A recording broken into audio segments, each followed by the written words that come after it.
یک مقام بلندپایه روسیه گفته است خارجیان از جمله تاجیکانی که شهروندی روسیه را دارند باید به جنگ ضد اوکراین سفربر شوند. الکساندر باستریکن رئیس کمیته تفتیشاتی روسیه به نشریه دولتی روسیسکای گازتا گفته است آنهایی که شهروندی روسیه را به دست میارند عهدهدارند در صف نیروهای مسلح روسیه خدمت کنند. تاجیکستان با روسیه سازشنامه دو شهروندی دارد، ولی در عین زمان بر اساس قانون‌های تاجیکستان هر کسی که در جنگ‌های خارجی شرکت می‌کند به جوابگری جنایی کشیده خواهد شد. تا کنون ده‌ها شهروند تاجیکستان در جنگ روسیه در اوکراین کشته و یا زخمی شدند. آیا این گونه دعوت بلند مقام روسیه درست و قانونی است؟ انگیزه چنین دعوت‌ها چی است؟ این است موضوع گپ آزاد و مهمانان ما مهدی صابر، کارشناس تاجیک مقیم روسیه و روزنامه‌نگار تاجیک مقیم آلمان صفوت برهانوف. سلام و خوش آمدید به برنامه ما. و شروع می‌کنیم از سوال نخستین. با گفته مقام بلندپایه روسیه تنها در 6 ماه سال گذشته بیش از 60,000 شهروند تاجیکستان و ازبکستان پاسپورت روسیه را به دست آوردند. از این رو باید مسئله سفربر کردن این گونه شهروندان به جنگ در اوکراین بررسی شود. جناب مهدی صابر، نظر شما به این مسئله چی است؟ مرحمت. اولا به همه تماشاگرانی که ما را می‌بینند سلام. دوم که این مسئله نو نیست. هنوز اخیرای سپتامبر سال 2022 پالکونیک خدمات مخصوص روسیه ستاریکوف ایگور گرین در این باره اظهار نظر کرده بود و گفته بود که با شهروندان آسیای مرکزی یعنی مهاجران حتی باید که به جنگ ضد اوکراین سفربر کرده شوند، زیرا آنها آمده در اینجا کار فعالیت دارند، زندگی آباد دارند و باید ما رو دستگیری کنند. البته آن که اکنون این از طرف یک مقامدار روسیه الکساندر باستریکن صدا داد، این یک چیزی نو نیست. این بسیار هم یک چیز جدی و خیلی هم یک چیز سنجیده شده است. واقعا در 8 ماه سال جاری نه تنها 60,000 بلکه بیشتر از 120,000 شهروند تاجیکستان شهروندی رسمی را پذیرفتند. تشکر زیاد. بله، با صفوت برهانوف میخواستم همین سوال تکرار کنم که نظر شما به همین سوال چی است؟ مرحمت. دیدی آدم باید از چی میگن؟ از روی منطق باشد. از روی منطق باشد. اگر بگیریم ما مردمی جنگیده هستیم تاجیکان. جنگ مهدی جان ما تو از دیگرها شاید بهتر میدونیم جنگ چی پیامد دارد. فرزندکای مردم، زندگی های مردم همیشه ویران میشد. جنگ این چیزی نیست که ما اون طرفداری کنیم و جنگ اون چیزی نیست که ما مانیم که شهروندای ما، برادرای ما در اون جنگو روانو کشته شوند یا آدم کشند. این کار خوب نیست و همه کار ما باید کنیم که پیش رهی رفتن شهروندان رو به این جنگا گیریم، به هر گونه جنگ. تشکر. ببینید شما جناب مهدی صابر همین حالا در صحبتون گفتید که حتی شماره گرفتن پاسپورت ها از طرف شهروندان تاجیکستان بیشتر از اون رقمی است که باستریکن گفت. شما فکر نمیکنید که بعد شروع جنگ اوکراین مقامات روسیه به شهروندان تاجیکستان، ازبکستان، قرقیزستان دادن شهروندی را آسان‌تر کردند؟ این چه معنا دارد؟ این در همه دولت‌های دنیا همه خیلی است. وقتی که یک کشور با یک مصیبت گرفتار می شود و نفرانی که این کشور رو دوست می دارند و در پهلوی همون ملت همون کشور هستند و کشور برای قبول کردن شهروندان و پذیرفتن آنها حتی به یگان نوبت و به یگان بریرهای سیاسی و اجتماعی می تواند که شهروندی دیگر کشور رو با شهروندی خودش قبول کند و این در واقع بعد جنگ اوکراین چنین هست و برای آن نفرانی که آن مهاجرانی که آمدن میخواهند شهروندی روسی را گیرند یک گزارش ها کردم و باید که در مهلت کوتاه اگر کسی میخواد رفته در جنگ‌های اوکراین اشتراک کند به نوبت شهروندی داده میشود. این در همه دنیا قبول کرده شده است. بله، تشکر.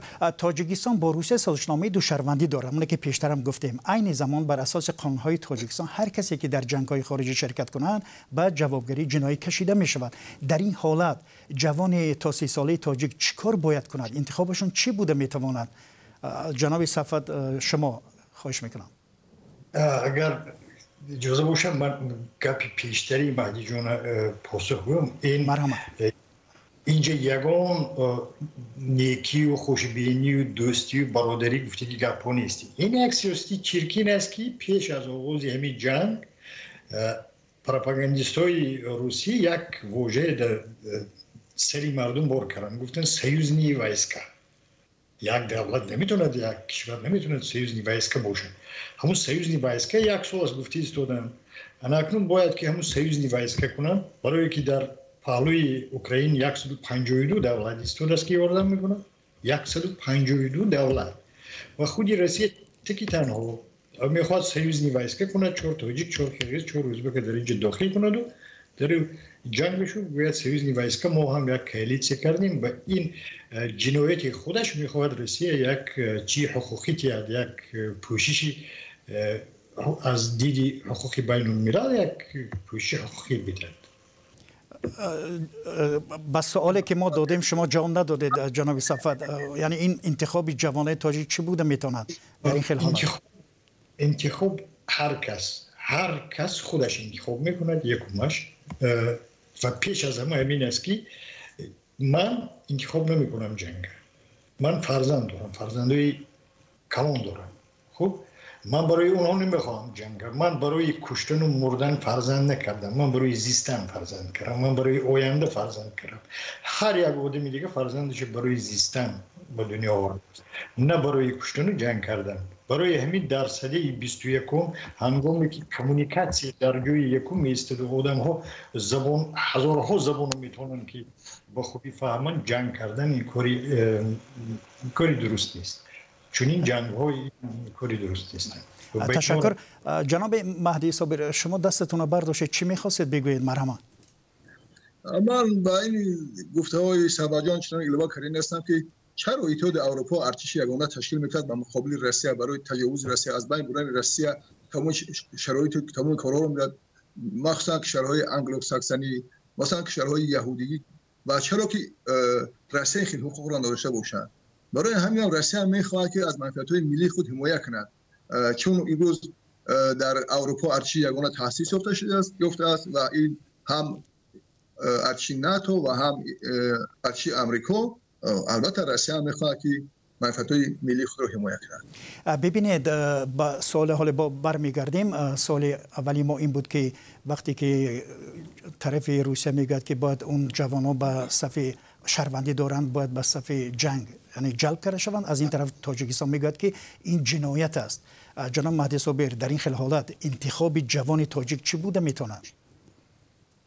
این پیش از همه این سوال کمتر نادرست است. همین طرز سوال برای شما این چنین است که آن نفرانی که شهروند تاجیکستان و روسیه هستند، این دو شهروندی دارند، اگر اونها در تاجیکستان باشد، اگر با تاجیکستان یگان کشور هجوم کنند، آنها مجبور هستند که با مقابل همون دشمن نو اشتراک کنند، در جنگ ها اشتراک کنند.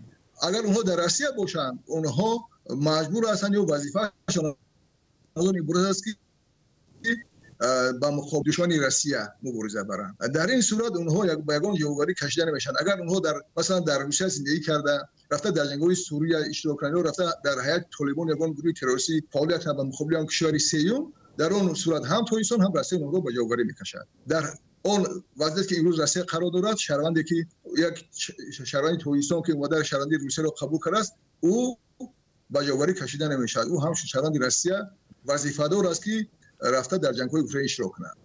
شما در یک صحبت قبلیمون گفته بودید که تقریبا 7-8 فرزند شما در روسیه همراهتون هستند. شما راضی هستید که فرزندایتون به جنگ جلب شوند و یعنی به اوکراین برده شوند؟ البته چی میگوید؟ هم من هم صحبت ما سالهای زیاد در ارتش خدمت کردیم. ما میدونیم که جنگ چی هست، خونریزی چی هست. ما هیچ وقت مثلا طرفدار جنگ نیستیم، لیکن اگر ضرورت باشد، اگر مثلا اگر کنسولات‌های حربی روسیه فرزندای مرا اگر دعوت کنن، من چه گفتن نمیتونم. تشکر زیاد. جناب صفوت برهان، شما به همین حرفایی که مهدی رد و بدل کردن چی نظر داره؟ نظرتون چی است به این مسئله؟ من مهدی جون میدوند از بعضی چیزایی که ما میدونیم در اینترنت نیست. من چیز با خوبی میدونم که کشورداری تاجیکستان با دیپلماتی خاموش همه کارهای کرده است تا دست که شهرونداش به این جنگ ها کشیده نشوند، به هیچ کدام جنگ کشیده نشد. موقع امروزی حکومت تاجیکستان برای من بسیار مقبول است. این من ادوکاتی حکومت هم نیستم و طرفچی حکومت هم نیستم، لیکن موقعی که امروز حکومت تاجیکستان همین بسیار خوب است. شهروندایی که نمیخواهند با جنگ ها اشتراک کنند به سفارت مراجعت کنند، به دیاسپورا مراجعت کنند، به هر یک دستگاه‌های تاجیکی که در اونجا هستند زنگ زنن، براین گپ زنن، بگن که ما نمیخوایم جنگ کردن و به زوری هیچ کس اونها نمیبرد.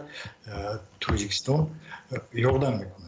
شما درباره بازوری و اینکه آزادانه و این چیزا ذکر میکنید، ولی حتی رادیوی آزادی چند خبر و گزارش‌های پخش کرد که جوانای تاجیک در روسیه گرفته برده شدن و جسد و زخمی‌ها رو، یعنی تاجیک‌ها رو به خانواده‌شون حتی به تاجیکستان فرستاده شدن. به این چی میگوید شما؟ جناب صفا برنامه شما. نه این هست، ما خبر داریم با بسیار هر یک کسی که در اونجا است میدونیم، نام به نامش میدونیم که در کجاست در اونجا. لیکن من در همون نمونه اوکراین، از نمونه اوکراین میدونم که حکومت مرکزی تاجیکستان به سفارتاش سفارش داده است که هر یک شهروند تاجیکستان جانش عزیز است، جانی اون باید نجات. شخصا من میتونید از سفیر تاجیکستان در اوکراین دولت نظری پرسید که تو یک تاجیکی که میخواست بیرون شود از اوکراین بیرون میکردیم و اوکراینی ها هم بسیار با یک انسانیگریتی بلند یادن کردن و با ماشیناشون بروردن تا مرزوی رسوندن. گفتن که جنگ شما نیست، باید شما بروید. تشکر. ببینید کشور همسایه ما قرقیزستان به شهروندانش رسما مراجعت کرد که میتوانند به وطن برگردند، ولی حالا اطراف تاجیکستان همیگونه یک اظهارات رسمی و جدی پیش نآمده است. حالا توجه شما را به صحبت سریراهی همکارانم جلب میکنیم که با سوال نزدیکان شما در روسیه هستند و از این وضع نگران هستند و باز چند سوالای دیگر در میان گذاشتند. با هم میبینیم، باز به صحبتمون برمیگردیم. مرحبا. به نظر شما تاجیکانی که شهروندی روسیه دارن مثل خودتون، طوری که مقامات این کشور میگن باید به جنگ روسیه بر ضد اوکراین سفربر شوند یا نه؟ اصلا ما شهروندی روسیه رو داریم. موافق قانون روسیه ما باید که به جنگ دعوت شویم، به خاطر که ما وقتی شهروندی روسیه را میگیریم ما را حتما دعوت میکنن. این برای که شهروندی روسیه را که گرفتی باید رفته در اونجا خدمت کنیم، نه که ما نمیخواهیم این چیزا. به همین خاطر به وطن برگشتیم، حاضرش همینجا هستیم. کسی گراجداز داره باید رو مقصد باید هم پویسکه میتونن کسی که نداره شرط نیست رفتنش، برای که ما خانگذاری ما اجازه نمیتیم. مثلا قرقیزستان از شهرونداش خواست که به جنگ نروند و به وطنشون برگردن. و فکر شما تاجیکستان چیکار کنه؟ خیلی جنگ چی در کار خیلی نروند جنگ، هر کس زندگی خیش پیش بره. چی در کار جنگ در کار نیست، هر که در وطن خودش شهر خودش زندگی کنه. اپا مثلا فرزنداتون شهروندی دارن در اونجا؟ نه بیروند میوین، نه شهروندی ندارن. خوب باشن خدا خودش چی ایجا میدونن که مثلا سرای چی گپای ندونم من اینجا هم گام میزنه میگه تنجیم. شهروندی دارن اونجا؟ دارن. گفته بودن که مثلا برایشون همون دعوتنامه اومده است. نه ولی چی نامه. از خانواده‌تون یگون کس در روسیه کار میکنه؟ نه کار نمیکنه. ما کار نمیکنه. نه نداریم ما. خیلی خودمون در کار که کم که هست، مردم هم مجبورن که روند. بچه‌های خودمون بچه‌های باناموز هم وقتی که زن میگیرن مقصد باید با کلاک گرفتی خوندن در شوندن در کار مجبور میشن با روند. اینجا خودمون در کار با کار تامین کردن مثال نشده است. ای بجای که مقصد کارخانه و فیرما و فابریکا شده شود، مغازین و چیزهای معیشتی بسیار شده رفته است مقصد. خیلی اگر برگردن لیکن این تاجیکستان برسی نمیشه. نزدیکانت اونجا باشن شما خواطر نمیشه؟ البته خواطر میشه، میشیم خواطر. چی بگم که اونجا مملکتی ما نیست که اگر مملکتی ما باشه خیلی برای محافظت ای وطن ای پدر و مادر زن فرزند میری که اونجا مملکت ما نیست، شرطنامه ندونه که بریم. یعنی قانونگذاری ما اجازه نمیده. اجازه نمیده. بله کسی گراجانس و اونجا گراجانس و اونجا میگه پنسیونش داو فایده اونجا رو میبینه باید بره با قانونی روسیه. ولی همین باستریکین در سال گذشته گفته بود که 60% جنایت‌های ثبت شده را در روسیه مهاجران کردند. به این حرفا راضی هستید؟ چرا از آنها همچون جنایتکار نام برده شد ولی حالا میگن که به جنگ برده شوند؟ مهدی صابر شما به این چی میگویید؟ در حدود روسیه صف مهاجرای توجیه خیلی زیاد هستند و این رو کسی عنی گفته نمیتواند. با حساب کتابی که من دارم زیاده از 3 میلیون است. البته 5 برابر نیست و نه همه هم مهاجرایی که در روسیه هستند آدمای مثلا بگیم که از جنایت دور هستند. هر یک ملت جنایتکار دارد، آدمی بسیار مهنتی دارد، آدمی تربیت دیده دارد و برای همین هم اون سخنی که باسترین گفته یکون معنی ندارد و این تنها برای بدنام کردن این مهاجران است. حساب کتابی که مثلا ما در همین اوکروگی ملی خانتی داریم در تمام یک سال یگان نفر مهاجر نه توجیک نه قرغیز نه ازبک یگان جنایت صادر نکرده که این رو من به طور رسمی دسترس کردم نیست. همین خیلی یعنی یه مردم با مقصدی کار میگن، با مقصدی زندگی کردن میگن، با مقصدی یک کمک به خویش تبار و به اولادشون میگن، نه با مقصدی مثلا یگان دوزی و رهزنی و غارت کردن میدن. این خیلی چیزها این یگان معنی نداره. تشکر. جناب سرفراز برهانوف شما به همین سوالی که حالا مهدی صابر پاسخ دادن چی نظر دارید؟ مرحمه. این سیاستی که از همین امپراتوری روس تشکیل شده، همین سیاست جوری شده است. روس‌ها امپراتوری روس یک کاری خوب، یک کاری عجیب دارد برای خودش خوب. هر کسی رو که زیر دست کرد اون میزند، اون بچنان میشکند که دیگر صداش نبراید. دروغ میبافد. میشیند میگه دو اینا جنایتکار هستند، اینها آدم کش هستند، اینها نشرمند هستند، اینها بد هستند، بدکار هستند، دشمن هستند و هم مردم اینها بد میبینند و به این واسطه اداره میکنند. درست است، ولی چرا کار به اینجا کشیده شد که از مهاجران کاری تاجیک و من آسیای مرکزی میگن یک جنایتکار سازند و همین گونه اونها را تهمت کنند و این از کجا سر زد؟ ریشه‌اش از کجا او میگیرد؟ باید союзные войска سازن. گفتم که در آغاز گفتم союзные войска که گفته اینا ساختن، اینا باید خودشون یک لیگیتیم کنن. ولی چرا کار به اینجا کشیده شد که اینقدر مهاجرا، یعنی که برای یک جوان تاجیکی در داخل کشور زندگی میکرد، با وجودی همه این ریسک ها و مشکلات باز خیزد بیاد و شهروندی روسیه را بگیرد و حتی بعضیشون راضی هستند که به میدان جنگ بروند. مهدی صابر شما به این چی میگویید؟ آخر پیش از همه بسیار جوانایی هستند که اونا آرزوی آدمی حربی شدن دارن. اونها مثلا چی بودن این جنگ نمیدونن، چی بودن خونریزی رو نمیدونن. اونها میبینن که همین سر لباس افسری و حربی بسیار زیبا است، میخوان که در همین لباس باشن، میخوان قهرمانی نشون بدن. این چیز مثلا واسه به خاطر آدم‌ها است که بعضی جوانای ما خیلی هم زیاد هستن، جوانای ما که امروز در صف قوای مسلح روسیه در اوکراین فعالیت میکنن. از جمله قماندان پولک 96 از شهر دوشنبه هست و خیلی هم یک قماندان باسواد و در اطراف خیلی هم تاجیک‌ها زیاد هستند در دیگر قسم‌های نظامی، در دیگر مثلا ساختارهای نظامی هستند تاجیک‌ها و این وابسته به خودی هم آرزو و مقصدهایی که اونها دارن که میخوان افسر بشن به همین چیز وابسته است. اما از چرا که تاجیکان به همین نگاه نکرده اومدن شهروندی روسیه رو میگیرن، این پیش از همه وابسته است به وضع پست اقتصادی در جمهوری تاجیکستان و نبودن کار، نبودن شرایط. چون که یک انسان باید که کار کند، مهنت کند، اوله بنیاد کند، فرزند به دنیا بیاورد، فرزند تربیت کند. توی با هزار مرگ و میر دیگر مسائلی است که در تاجیکستان ایسا هستند و به همین خاطر جوانای تاجیک میبیند به روسیه.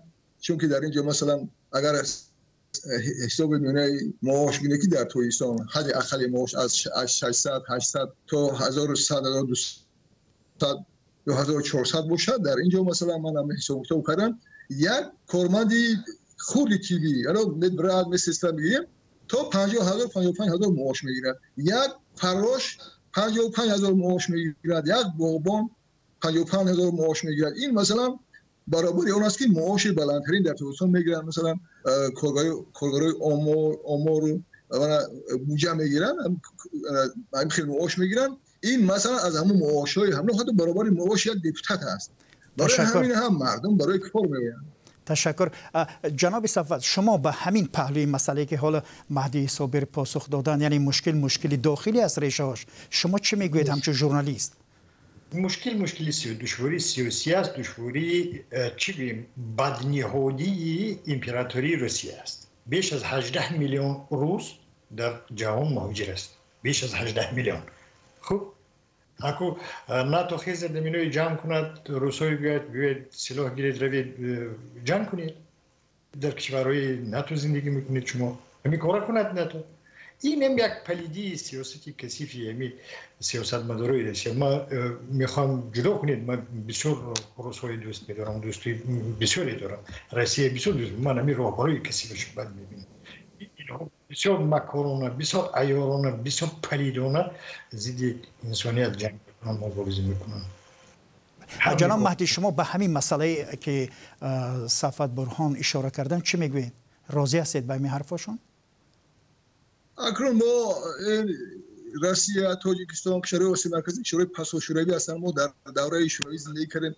ما در ارچی شوروی زندگی کردیم. یک ارتش بود، زبان و فرهنگ و خط و من این چیزا که میدونین، چون اومدن شهروندی روسیه قبول کردیم.